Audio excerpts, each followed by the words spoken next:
तो next question number 12। Question number 12 है relation between directs and cosines of two lines are given below, find the lines L minus 5m plus 3n equal to 0 and this. ठीक है ना, दो equation हमें given है, इनसे हमें direction cosines and direction ratios हमें फाइंड करने हैं कि क्या होंगे उस लाइंस के। लाइंस फाइंड करने के लिए क्या चाहिए हमें, उसको डायरेक्शन कोसाइंस और डायरेक्शन रेशियोज दोनों ही चाहिए।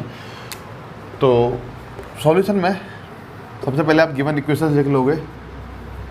गिवन इक्वेशंस क्या है भाई, L minus 5m plus 3n equal to 0 and 7L square plus 5m square minus 3n square equal to 0। Equation number first and equation number second. बात clear हुई? ठीक है ना। तो देखो सिंपल है, आपको L M N का वैल्यू फाइंड करना है, तो इन दोनों इक्वेशंस को आपको सॉल्व करना होगा आपस में ही। ठीक है ना, और किस तरीके से करेंगे वो हम देख रहे हैं अभी।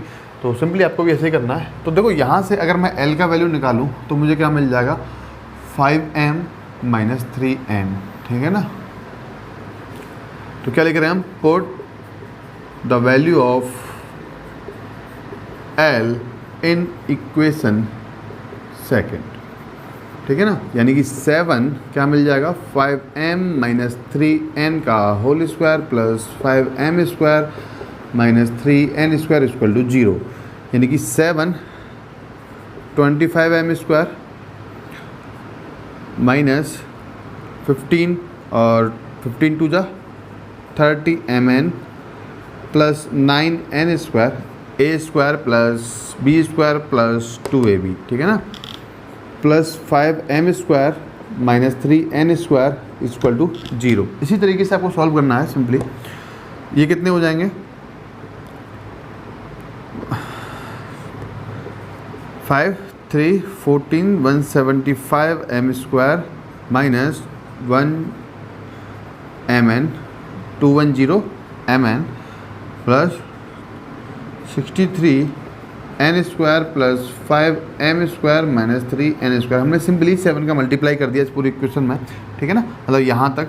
उसके बाद ये टर्म्स तो सिंपली आ गई, इन्हें हम ऐड करेंगे तो ये हो जाएंगे 180m स्क्वायर, ये हो जाएंगे माइनस 1210mn और n स्क्वायर कितने हो जाएंगे भाई, ये हो जाएंगे plus 60n square equal to 0।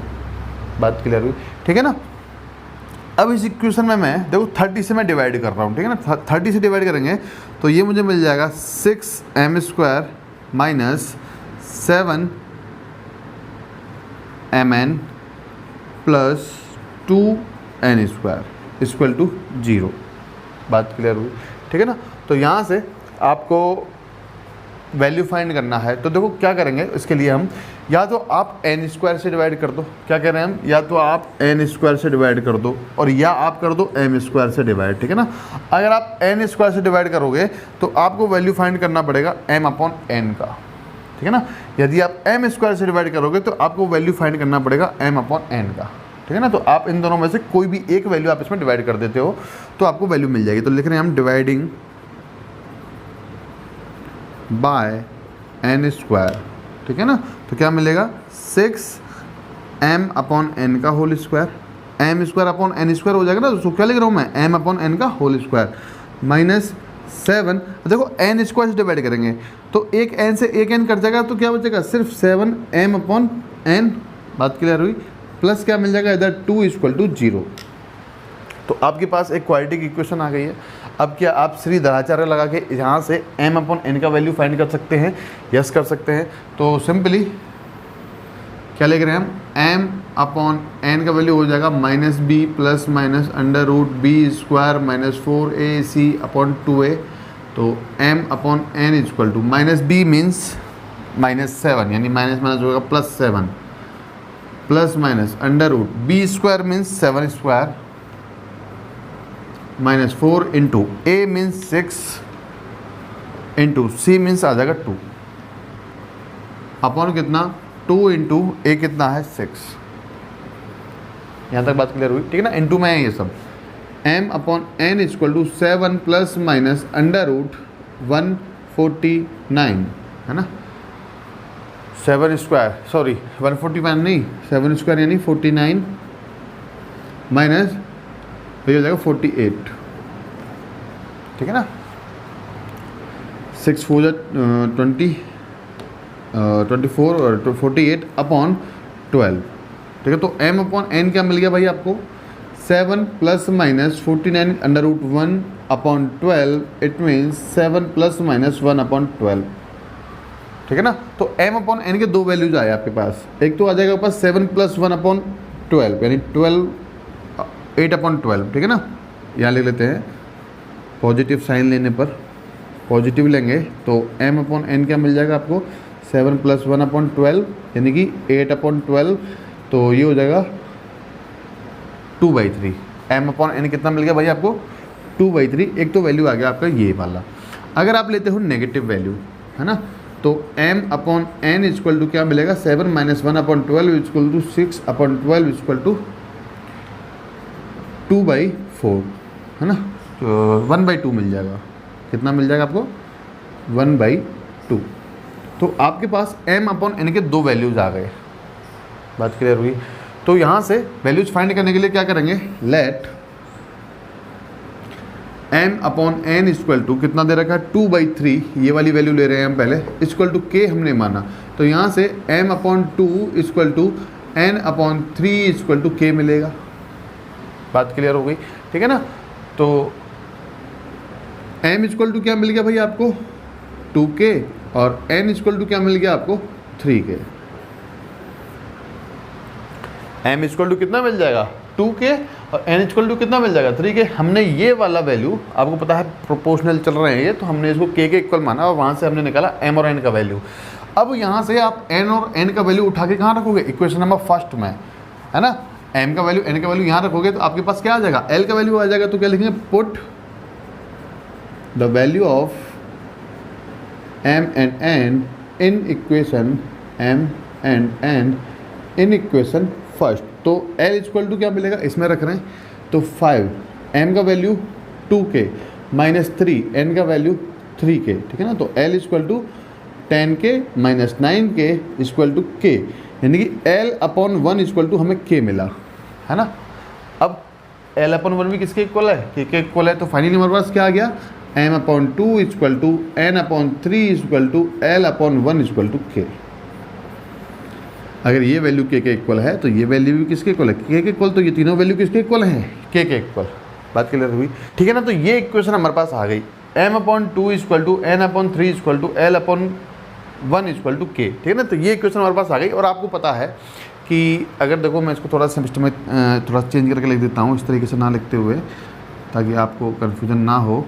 तो l upon 1 equal to m upon 2 equal to n upon 3, ठीक है ना। और इस तरीके की इक्वेशन हमने डायरेक्शन कोसाइन डायरेक्शन रेशियो में पढ़ी थी। तो सिंपली मैं यहाँ से बोल सकता हूँ कि direction ratios of line L1, दो लाइन्स गिवन है, एक L1 हमने मानी और एक L2 मानी। तो direction ratios of line L1, आपको पता है कि डायरेक्शन कोसाइंस के जो समानुपाती संख्याएं होती हैं उन्हें हम क्या कहते हैं, दिक्कनुपात कहते हैं। दिक्कोज्याओं के समानुपाती संख्याओं को क्या कहते हैं हम, दिक्कोज्याएं। दिक्कोज्याओं के समानुपाती संख्याओं को क्या कहते हैं हम, दिक् अनुपात कहते हैं। तो यहाँ से direction ratios of line L1 क्या मिलेगा, a equal to 1, b equal to 2 और c इक्वल टू 3, बात क्लियर हुई। तो डायरेक्शन रेशियोज हमारे पास आ गए। अगर आपको यहाँ से डायरेक्शन कोसाइंस निकालने हैं, क्या निकालने हैं, direction cosines of line L1। Direction cosine यानी L का मान, M का मान, N का वैल्यू अगर आपको चाहिए तो क्या करोगे, आपको सबसे पहले K फाइंड करना होगा, ठीक है ना। और K का वैल्यू क्या पढ़ा था हमने, plus minus 1 upon under root a square plus b square plus c square, यानी plus minus 1 upon under root a square means 1 square 1 plus b square means 2 square 4, c square means 3 square यानी 9, यानी कि k का value हमें मिल जाएगा plus minus 1 upon under root 14, ठीक है ना। कितना मिल गया, plus minus 1 upon under root 14। एक बार देखते हैं कैमरे में, हाँ ये सारा है। तो k का वैल्यू हमारे पास आ गया plus minus 1 upon under root 14। तो l इक्वल टू क्या हो जाएगा, l इक्वल टू क्या हो जाएगा, 1 इंटू के, ठीक है ना। तो देखो l का वैल्यू मैं लिख रहा हूँ, क्या हो जाएगा 1 इंटू के, यानी क्या मिला k, तो क्या मिल जाएगा plus minus 1 upon under root 14, बात क्लियर हुई। m का वैल्यू लिख रहा हूँ मैं, m का वैल्यू क्या हो जाएगा 2 इंटू के, तो 2 इंटू के का value plus minus 1 upon under root 14, या आप इसको बोलो क्या, plus minus 2 upon under root 14। बात क्लियर हुई। सिमिलरली हम बोल सकते हैं कि n इक्वल टू क्या मिलेगा, plus minus 3 upon under root 14। तो आपके पास l का वैल्यू आ गया, m का वैल्यू आ गया और आपके पास n का वैल्यू आ गया। तो आपने डायरेक्शन कोसाइंस और डायरेक्शन रेशियोज निकाले लाइन L1 के। तो लाइन L2 क्या होगा, लाइन L2 भी तो हमें दे रखी है ना, 2 लाइन समय 1। तो लाइन L2 के डायरेक्शन कोसाइन डायरेक्शन रेशियोज हम कैसे निकालेंगे, यहाँ से। अभी तो हमने पॉजिटिव वाला लिया था m इक्वल टू 2/3, ठीक है ना। अब हम क्या लेंगे, m upon n equal to 1/2। तो इधर वाला रफ करके हम इसे करेंगे, आप इसको कॉपी कर लेंगे, तब तक कॉपी करेंगे इसको। तो अभी आपने पॉजिटिव वाला साइन, पॉजिटिव साइन वाला लिया, ठीक है ना। तो आपने क्या लिया, m upon n equal to 2/3 और इससे आपने क्या निकाले, लाइन L1 के direction ratios and direction cosines निकाले। अब हम नेगेटिव साइन वाला, यानी कि अगर हम अब m upon n equal to 1/2 लेंगे तो इसे मान लेते हैं कि लेट, है ना। और यहाँ से लाइन L2 के direction ratios and direction cosines हम फाइंड करेंगे। तो m upon n equal to 1/2 equal to k, यानी कि m इक्वल टू आपको क्या मिल जाएगा, m upon 1 is equal to n upon 2 equal to k। It means m equal to k और n इक्वल टू आपके पास आ गया 2k, ठीक है ना। तो पुट इन इक्वेशन फर्स्ट, इसमें पुट करेंगे तो आपके पास l का वैल्यू आ जाएगा। तो 5 इंटू m का वैल्यू कितना k, माइनस 3 इंटू n का वैल्यू कितना 2k, ठीक है ना। तो l equal to 5k minus 6k, यानी l इक्वल टू मिल गया माइनस k, यानी l upon minus 1 equal to k आपको मिला। बात क्लियर हुई। तो क्या बोल सकता हूँ मैं यहाँ पर भाई कि l upon minus 1 equal to m upon 1 equal to n upon 2 equal to k में मिला। k का वैल्यू ये भी है तो k का वैल्यू ये भी है, ठीक है ना। तो ये तीनों ही किसके इक्वल हैं, k के इक्वल हैं, तो हमने यहाँ कर दिया। अब डायरेक्शन रेशियोज हम लिख रहे हैं पहले, direction ratios of line L2। और आपको पता है कि दिक्कोज्याओं के समानुपाती संख्याओं को दिक्अनुपात कहते हैं। क्या कहते हैं हम, दिक्कोज्याओं के समानुपाती संख्याओं को जो प्रोपोर्शनल वैल्यूज होते हैं उन्हें क्या कहते हैं, डायरेक्शन रेशियोज कहते हैं। तो a इक्वल टू मिलेगा आपको -1, b इक्वल टू मिल जाएगा आपको 1, c इक्वल टू मिल जाएगा 2।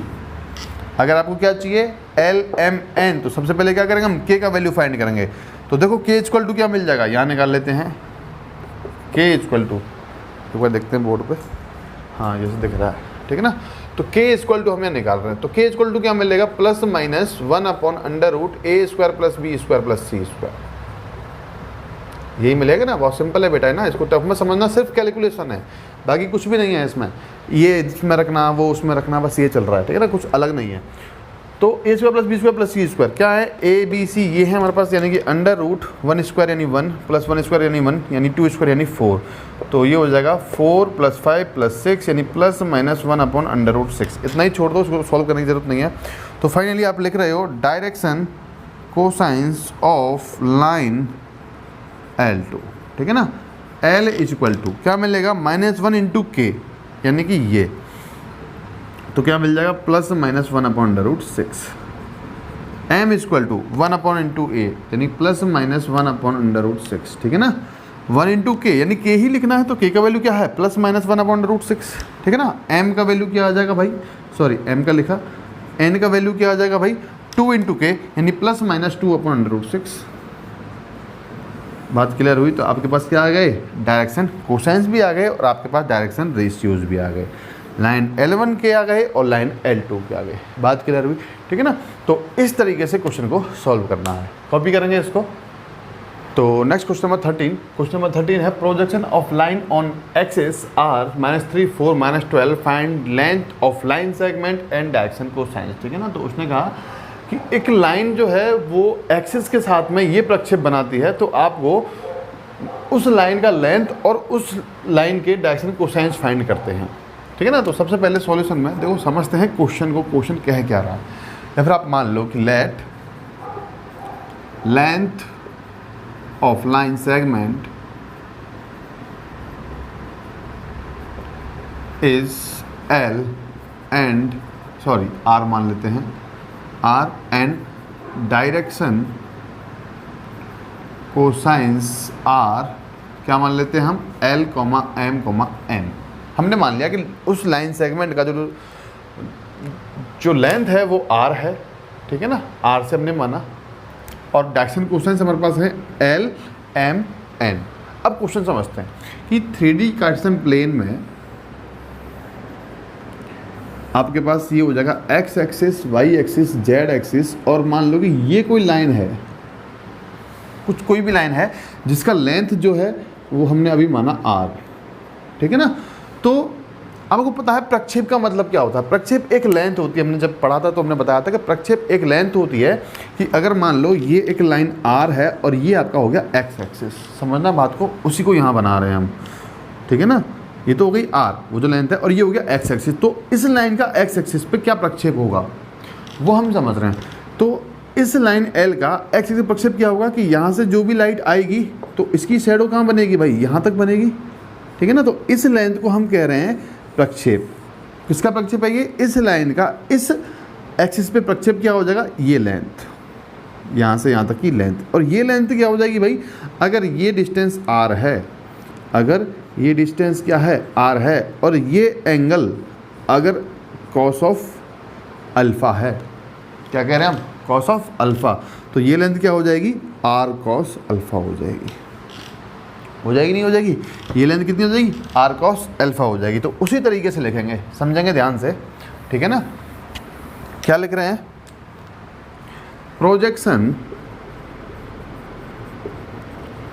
Of line L on x axis, क्या लिखा हमने उसको, आर कॉस ऑफ अल्फ़ा, या बोलो आर एल, और कितना दे रखा है उसने इसमें क्वेश्चन में कि projection of line on axis are, है ना, यानी एक्स एक्स के साथ में प्रोजेक्शन बनता है -3, वाई एक्सिस के साथ में 4 और जेड एक्सिस के साथ में -12। तो एक्स एक्सिस के साथ में प्रक्षेप क्या बना, आर कॉस अल्फा, या उसने आपको, या आपने उसको क्या कहा, आर एल कहा, या फिर आप क्या बोलोगे उसको -3, यानी हम बोलेंगे कि आर एल इक्वल टू -3। बात क्लियर हुई, ठीक है ना। क्या कह रहे हैं कि रेखा का एक्स अक्ष पर प्रक्षेप कितना हुआ, आर एल बराबर -3, ठीक है ना। आर एल क्या है, एक लेंथ है, और वो हमने समझा भी किस तरीके से। उसी तरीके से सिमिलरली क्या बोल सकते हैं हम, on Y axis, on Y axis क्या हो जाएगा भाई, आर तो डिस्टेंस रहेगा, अब हो जाएगा कॉस बीटा, और कॉस बीटा को हम क्या कहते हैं, आर एम इक्वल टू कितना दे रखा हमें उसको 4, है ना। वाई एक्सिस पे जो प्रक्षेप है वो कितना है 4, ऑन जेड एक्सिस इस केस में क्या हो जाएगा भाई, आर कॉस गामा, या आप इसका हो उसको आर एन, क्या कहो, आर एन इक्वल टू कितना, -12। बात क्लियर हुई। इसको कहा इस क्वेश्चन नंबर फर्स्ट, इसको कहेंगे क्वेश्चन नंबर सेकंड, और इसको कहेंगे question number third. Now squaring and adding equation first, second and third, है ना। समीकरण नंबर 1, 2, 3 को वर्क कर जोड़ने पर तो क्या मिलेगा, R square L square plus R square M square plus R square N square equal to -3 का स्क्वायर, ठीक है ना, प्लस 4 का स्क्वायर प्लस -12 का स्क्वायर। यानी कि आर स्क्वायर अगर कॉमन लें तो L square plus M square plus N square equal to 9 plus 16 plus 144 हमें मिलेगा। या आप बोलोगे R square L square plus M square plus N square equal to कितना हो गया भाई, ये 169, है ना। चेक करेंगे वापस, ये हो जाएगा आपका 50 60 169 हो गया, है ना। तो यहाँ से आप क्या बोल सकते हो कि आर स्क्वायर, आपको पता है कि L square plus M square plus N square equal to कितना होता है, 1 होता है। तो इसको लिखा 1 इक्वल टू कितना, 130 169, यानी कि R equal to plus minus कितना मिल गया आपको, 13, यानी कि आर इक्वल टू 13 मिलेगा। नेगेटिव तो हो नहीं सकता क्योंकि लेंथ नेगेटिव नहीं होती है। तो लेंथ ऑफ लाइन सेगमेंट हमें कितना मिल गया, 13 मिल गया। बात क्लियर हुई। लेंथ ऑफ लाइन सेगमेंट हमें कितना मिल गया, 13 मिल गया। और अगर हम निकालें डायरेक्शन कोसाइंस, क्या निकालें हम, डायरेक्शन कोसाइंस उसने पूछा, तो देखो डायरेक्शन कोसाइंस क्या होंगे। एक बार वापस समझेंगे क्वेश्चन को, क्या किया हमने, आप समझ लो। डायरेक्शन कोसाइंस क्या हो जाएंगे, L is equal to -3 upon R, यानी कि L is equal to -3 upon 13, बात क्लियर हुई। आर का वैल्यू 13। ऐसे ही m इक्वल टू क्या हो जाएगा 4/r यानी 4/13। n इक्वल टू क्या हो जाएगा भाई -12/13। तो ये आपके पास क्या आ गया डायरेक्शन, कोसाइंस आ गए, और ये आपके पास आ गया डायरेक्शन, ये आपके पास आ गया लेंथ, ठीक है ना। लाइन सेगमेंट का लेंथ क्या होगा। वापस समझेंगे क्वेश्चन को। क्वेश्चन कह रहा है कि आपको एक रेखा दी गई है और वो रेखा एक्सिस के साथ में क्रमशः इतना प्रक्षेप बनाती है, तो आपको उस रेखा की लंबाई और क्या निकालनी है, डायरेक्शन कोसाइन निकालने हैं। तो आपने क्या किया, आपने मान लिया कि लाइन सेगमेंट का जो लेंथ है वो r है और डायरेक्शन कोसाइन जो है वो lmn है। तो projection of line l on x axis क्या होगा, वो मैं लिखा r cos अल्फा यानी rl इक्वल टू -3, और उसने दे रखा था x के साथ में -3, y के साथ में 4, zx के साथ में -12, ठीक है ना। RL, RM, RN किस तरीके से लिखा वो हमने समझा, ठीक है ना। फिर आपने क्वेश्चन फर्स्ट सेकंड थर्ड को स्क्वायर किया और ऐड किया, और आपने सिंपली r का वैल्यू निकाला। r का वैल्यू आते ही आपने लिख दिया डायरेक्शन कोसाइंस। बात क्लियर हुई, ठीक है ना। तो इस तरीके से क्वेश्चन को सॉल्व करना है। कॉपी करेंगे इसको। तो next question number 14। Question number 14 है prove that the line joining the points A B C and A dash B dash C dash passes through origin, ठीक है ना। तो हमें सिद्ध करना है कि ये जो पॉइंट्स हैं वो किससे पास हो रही है, इस पॉइंट से पास होने वाली लाइन जो है वो ओरिजिन से पास हो रही है, ठीक है ना। कह रहा है कि prove that the line joining the points this and this passes through the origin. हमें ये सिद्ध करना है कि बिंदु इससे और इससे पास होने वाली लाइन जो है वो मूल बिंदु से जा रही है, यदि दिस इक्वल टू दिस, ठीक है ना। वेयर पी पी डैश क्या है, डिस्टेंस हो गए पॉइंट्स के फ्रॉम ऑरिजिन। बात क्लियर हुई। तो देखो सॉल्यूशन में सबसे पहले लिखते हैं कि लेट पॉइंट P मान लिया आपने A, B, C, let point P A, B, C and P dash आपने माना A dash B dash C dash. तो इन्हें अगर मैं यहाँ समझूँ कार्टेशियन प्लेन में, ठीक है ना, तो ये जो पॉइंट है P डैश ये हो जाएगा A dash B dash C dash, ठीक है ना। और ये मान लो कि पॉइंट P है जो हो जाएगा A, B, C। तो उसने पूछा कि इन दोनों बिंदुओं से जाने वाली जो रेखा है क्या वो मूल बिंदु से भी जा रही है, ये हमें सिद्ध करना है, ठीक है ना। और उसने इस लेंथ को कहा P और इस लेंथ को उसने कहा P डैश। बात क्लियर हुई। हमसे क्या पूछा उसने कि इन दोनों बिंदुओं से पास होने वाली रेखा मूल बिंदु से गुजरती है, ये हमें सिद्ध करना है। कब, जब उसने कहा यदि ये बराबर ये है। तो हम क्वेश्चन को उल्टा लेकर चलेंगे। हम क्या कहेंगे, हम मानेंगे कि ये जो लाइन है वो मूल बिंदु से गुजरती है। अगर मूल बिंदु से गुजरेगी तो क्या होगा, ये बराबर ये होगा, ठीक है ना। उसने कहा कि सिद्ध करोगे मूल बिंदु से गुजरती है, यदि ये बराबर ये है। तो उसने क्वेश्चन में कह दिया कि ये बराबर ये है तो आपको मूल बिंदु से गुजरती है, ये आपको सिद्ध करना है। लेकिन हम क्वेश्चन को उल्टा कैसे लेकर चलेंगे कि हम मान लेंगे कि ये मूल बिंदु से गुजरती है, तो हमें सिद्ध क्या करना पड़ेगा कि ये बराबर ये है। बात समझ में आ रही है ना।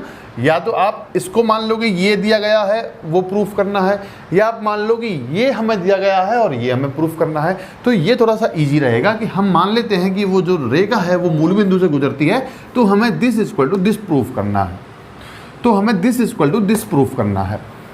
बात क्लियर हुई, ठीक है ना। तो उसके लिए क्या करेंगे, सबसे पहले इक्वेशन ऑफ लाइन लिख लेते हैं। Equation of line passing through the point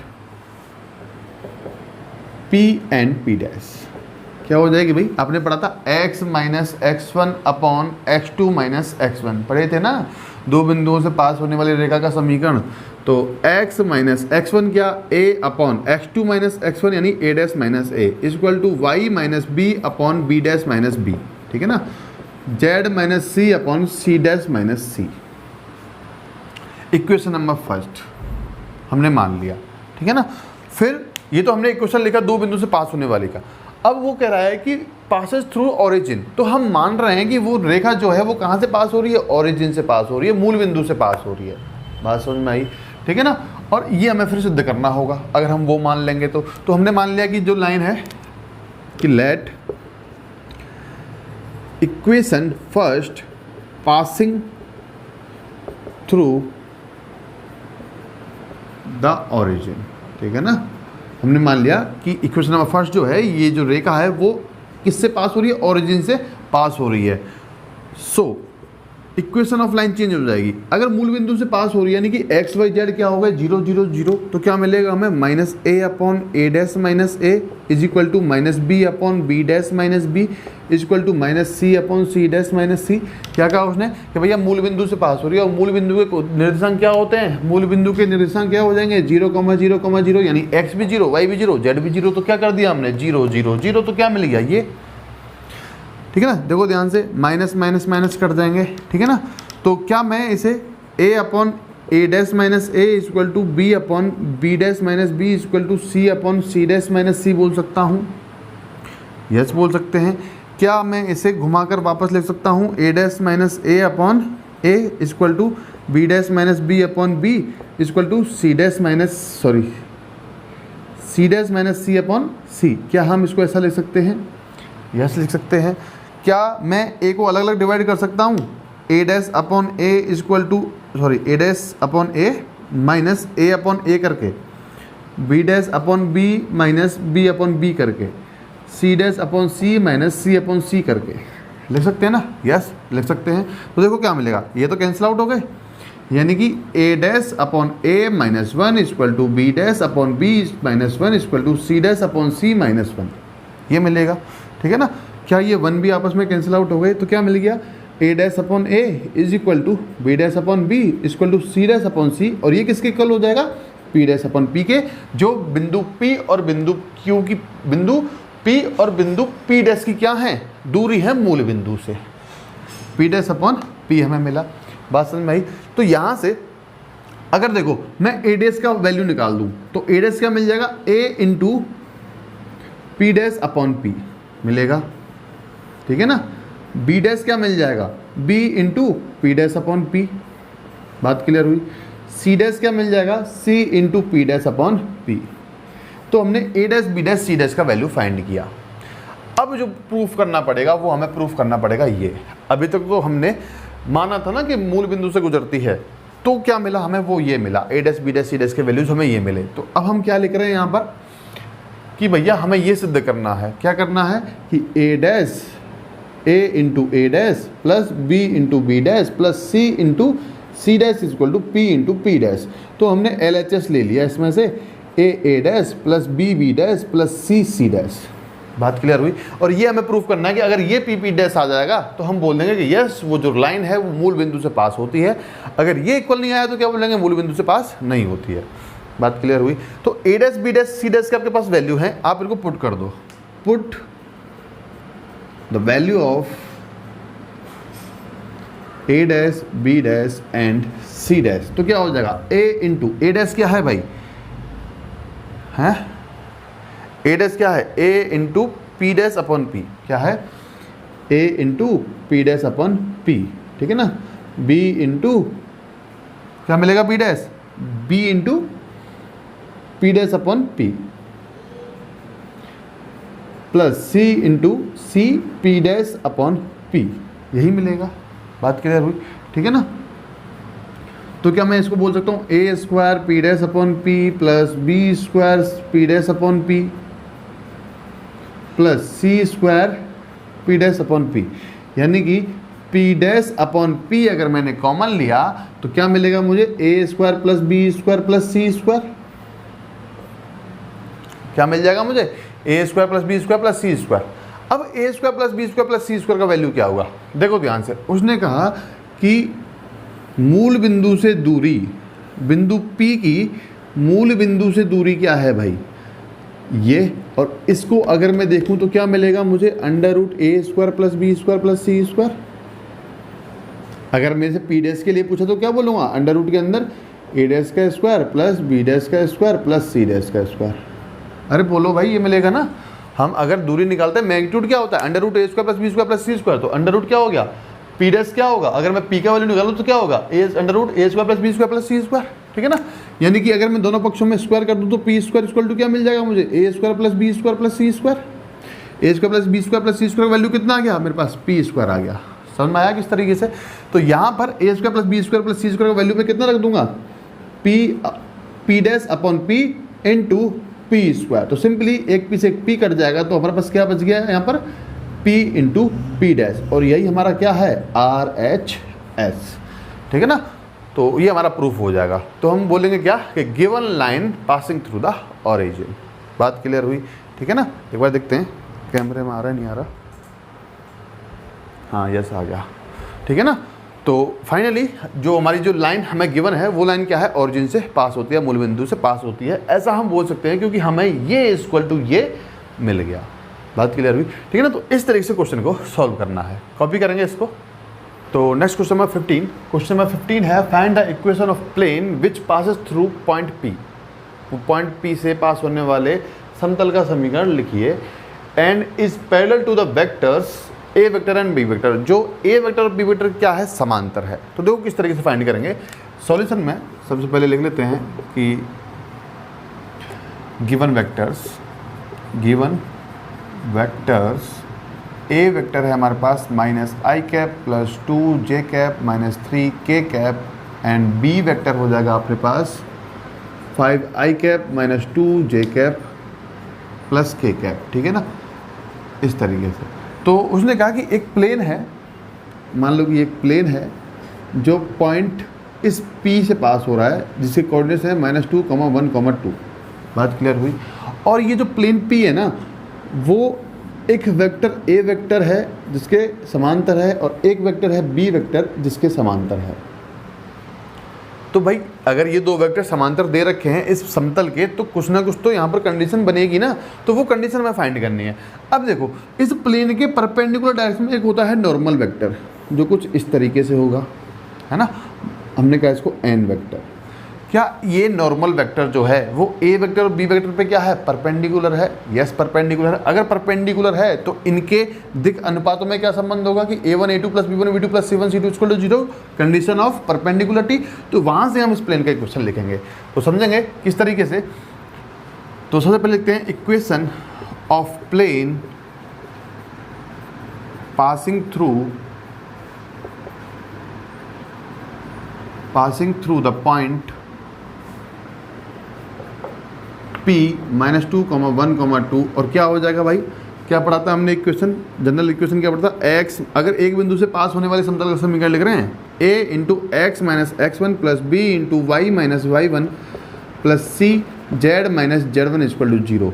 तो a तो कितना है, a x रहेगा, x1 क्या हो जाएगा -2 यानी +2 प्लस b y -1 कितना, सॉरी माइनस y1 कितना 1 प्लस सी जेड माइनस z1 कितना 2, तो 2 इक्वल टू 0। तो ये हमारे पास आ गया इक्वेशन नंबर फर्स्ट का हमने इसको। ठीक है ना। अब बात आती है दिक् अनुपातों की। तो दिक् अनुपातों से हम क्या निकालेंगे, ये n वेक्टर निकालेंगे। बात क्लियर हुई? या दिक् अनुपातों से हम क्या निकालेंगे, इस समतल के दिक् अनुपात निकालेंगे इन दोनों वेक्टर्स के दिक् अनुपातों की हेल्प से। और वो जो इस समतल के दिक् अनुपात या ABC होंगे उनका वैल्यू हमें यहाँ पुट करना है और समतल का समीकरण आ जाएगा। बात क्लियर हुई? ठीक है ना। तो सबसे पहले लिख रहे हैं हम direction ratios of A vector.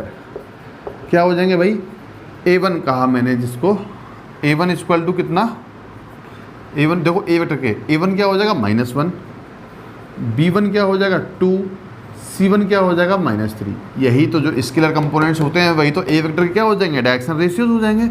अब डायरेक्शन रेशियोज हम किसके लिख रहे हैं, direction ratios of B vector, है ना, यानी कि A2 कितना हो जाएगा भाई, यहाँ से A2 5, B2 कितना हो गया -2, C2 कितना हो गया 1। अब हम लिख रहे हैं डायरेक्शन रेशियोज ऑफ प्लेन। क्या हो जाएंगे भाई, let direction ratios of plane क्या हो जाएंगे, A, B, C। या direction ratios of normal vector, normal अभिलंब सदिश। ठीक है ना, अभिलंब सदिश के दिक् अनुपात में लिखे A, B, C। बात समझ में आई? अब कंडीशन ऑफ परपेंडिकुलरिटी हमें लगानी है। क्या लगानी है भाई, कंडीशन ऑफ परपेंडिकुलरिटी। अगर आप इसको चाहो तो थ्योरी के रूप में भी ले सकते हैं, कि if plane parallel to the vector a and b then normal vector is perpendicular to the a vector and b vector. तो इस केस में कंडीशन परपेंडिकुलरिटी में हम ले रहे हैं a वेक्टर परपेंडिकुलर है n वेक्टर के, a vector perpendicular to n vector. तो क्या इक्वेशन बनेगी, देखो ध्यान से, a वेक्टर के सबसे पहले लेते हैं a1 a2 plus b1 b2 plus c1 c2 equal to 0 होगा, यानी कि a vector dot n vector equal to क्या मिलेगा हमें, 0 मिलेगा। तो देखो क्या हो जाएगा, सिर्फ डायरेक्शन रेशियोज आप लो a वेक्टर के और डायरेक्शन रेशियोज आप लो n वेक्टर के, तो क्या हो जाएगा minus a plus b into b1 कितना हो जाएगा 2b plus 2b, similarly plus minus 3c equal to 0। बात क्लियर हुई, ठीक है ना। तो एक इक्वेशन तो हमें ये मिला। दूसरा इक्वेशन हमने कहा कि b वेक्टर परपेंडिकुलर है n वेक्टर के, तो उस केस में क्या हो जाएगा, अब आप b2 a2 ले लो तो क्या हो जाएगा 5a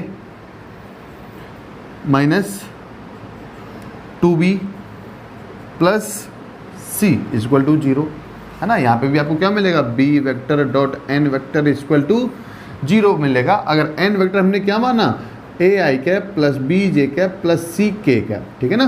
तो आप b vector dot n vector कर रहे हो, सिंपली ये समझो आप, ठीक है। दो equation I, equation number first and equation number second. First इसको कहा तो ये हो जाएगा आपके पास सेकंड और ये हो जाएगा आपके पास थर्ड, है ना। तो क्या लिख रहे हैं, from equation first, from equation second and third, second और थर्ड इक्वेशन को हम सॉल्व करेंगे। तो लिख लेते हैं minus a plus 2b minus 3c equal to 0 और 5a minus 2b plus c equal to 0। तो आपको पता है कि a b c के वैल्यूज जो हैं हमें वो वज्र गुणा विधि से निकालने होंगे। तो यहाँ से a अपॉन हमें क्या मिलेगा, a अपॉन के नीचे आ जाएगा 2 माइनस 2, अच्छा ये है ना माइनस 2 नहीं है ना, इसे आप करेक्शन कर लोगे। b वेक्टर में ये माइनस जे कैप है, 5 माइनस b हमें मिलेगा यहाँ पर, ठीक है ना, 5 माइनस b इस तरीके से। और direction ratios of b vector ये हमें मिलेगा -1। बात क्लियर हुई, ठीक है ना। यहाँ पर 2 जे कैप ना होगे, माइनस जे कैप होगा ओनली, ठीक है ना। एक बार चेक कर लेते हैं, यस माइनस जे कैप ही है। तो क्या मिलेगा 2 माइनस 1 2 माइनस 1 माइनस 3 1 और b अपॉन हमें मिलेगा -3 1 -1 5 -1 5 b 2 -1 इस तरीके से, है ना। आपको पता ना कि a के नीचे a के एलिमेंट नहीं आते, b से स्टार्ट होते हैं, 2 -1 -3 1। b के नीचे b वालों को छोड़कर c से स्टार्ट करो, -3 1 -1 5। c के नीचे c वाले छोड़कर a से स्टार्ट करो, -1 5 2 और -1, इस तरीके से लिखना है, ठीक है ना। तो सिंपली आपके पास a b c के वैल्यूज आ जाएंगे। तो a इक्वल टू मिलेगा 2, ये हो जाएगा -6 यानी -4, क्या मिल जाएगा 2 और सॉरी 2, ये हो जाएगा +3 यानी -3, तो क्या मिल गया आपको -1। तो a equal to -1, b equal to -15 और ये हो जाएगा -1 +1 यानी कि -14, ठीक है ना। c इक्वल टू क्या मिल जाएगा भाई 1 -10 यानी कि -9। तो आपके पास ये ए बी सी वैल्यूज आ गई। अब इन वैल्यूज़ को आप पुट करोगे इक्वेशन नंबर फर्स्ट में और इक्वेशन निकालोगे प्लेन का इस इक्वेशन में पुट करके, ठीक है ना। तो कॉपी करेंगे इतना, उसके बाद हम वैल्यूज़ फाइंड करते हैं, कॉपी करेंगे। तो क्या लिख रहे हैं, put the value of a, b, c in equation first. तो a equal to -1 x plus 2, b equal to -14 y -1, ठीक है ना, और c equal to -9 z -2 equal to 0। तो सिंपली -9 कॉमन ले लो, 0 में डाल देंगे तो क्या मिलेगा 1 x plus 2 plus 14 y -1 plus 9 z -2 equal to 0। तो यहाँ से मल्टीप्लाई करेंगे x plus 2 plus 14 y -14 plus 9 z -18 equal to 0। तो x plus 14y plus 9z equal to 18 plus 14 minus 2, 18 plus 14 minus 2। तो सिंपली आपके पास जो इक्वेशन ऑफ प्लेन है वो आ जाएगी x plus 14y plus 9z equal to 14, yes 13, ठीक है ना। तो ये आपके पास आ गया इक्वेशन ऑफ प्लेन। बात क्लियर हुई, जो इन दोनों वेक्टर्स के क्या है, पैरेलल है, ठीक है ना। तो इस तरीके से आपको क्वेश्चंस को सॉल्व करना है। इसी के साथ में आपके मिसलेनियस एक्सरसाइज कंप्लीट हो चुकी है। आप इसके सारे क्वेश्चंस करें, ठीक है ना, और अपने फॉर्मूले याद करें। फॉर्मूले बहुत इंपॉर्टेंट है इस एक्सरसाइज में। छोटे छोटे कंसेप्ट, छोटी छोटी बातों का ध्यान रखना है, अच्छी तरह से पढ़ना है। Thank you.